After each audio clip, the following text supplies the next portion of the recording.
5,000 दिने हो भने महिना 5,000 दिने हो भने अब नदिँदैछ केही थाहा भएन। ल 5,000 दियो भने के कति हुनेछ? महिनाको 5,000 दियो भने महिनाको 5,000ले महिनाको 5,000ले 2 महिनाको 10,000 भयो।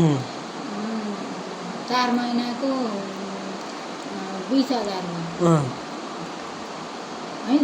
4 महिनाको 20। 4 महिनाको 20,000 भयो। 4 महिनाको 20,000 भयो। 4 महिनाको 20,000 भएपछि 6 महिनाको 2 महिनाको 10,000, 4 महिनाको 20,000, 4 महिनाको 20,000, 6 महिनाको 30,000। 6 महिनाको 30,000। 6 महिनाको 30,000। 8 महिनाको 40,000। 8 महिनाको 40,000। 10 महिनाको 50,000।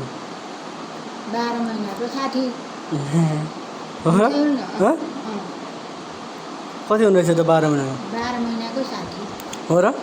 ठ्याक्कै हिसाब गर्नुभयो? ल हिसाब गर्दा त मैले त अब नजानी गरेको।